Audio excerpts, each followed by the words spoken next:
Койсығызның қолы жылы.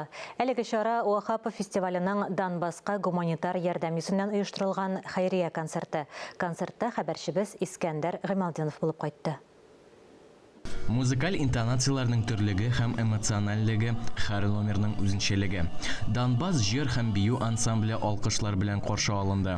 Казанда Тукай исемендәге филармониядә Донецк һәм Луганск халык республикаларының якташларының күрешү, артистларның һәм эвакуацияләнгән халыкның мәдәни очрашу урынына әйләнде. Уразаның бит иң төп идеясы ул хәйриячелек, ул изгелек, ул михербанлылык. Менә бүген безнең татар артистлары ОХАП фестивале тирәсендә бүгенге көндә бик авырда хәлдә калган Донбасс халкына ярдәм итү идеясы белән берләште.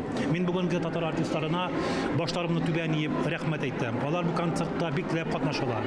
Бу идеяны күтәреп алдылар. Хәтта кайберләре бу концертта катнашу өчен үзләренең гастроль графикларын үзгәрттеләр. Каенкай рус халык биюе безнең бергәлек татар җырына гармонияле рәвештә күчә. Без бергә. Донецкидан җыр һәм бию ансамбле татар эстрадасы артистлары белән бер сәхнәдә. 20дән артык артистлар фестивальнең ОХАП исемендәге хәйрия концертына ярдәм итәргә булган. Барлык җыелган акча Донецк һәм Луганск халык республикаларында яшәүчеләр өчен гуманитар ярдәм фондына күчерелә. Донецк иҗат коллективының гастрольләре Россиянең 54 шәһәрендә уза. Донбасс җыр һәм бию ансамблен киләсе концертын инде 20 апрельдә Ярчалада күрергә мөмкин була. Искәндәр Гыймалдинов, Валентина Васильева, Ленар Хабибуллин, Татарстан яулыклары.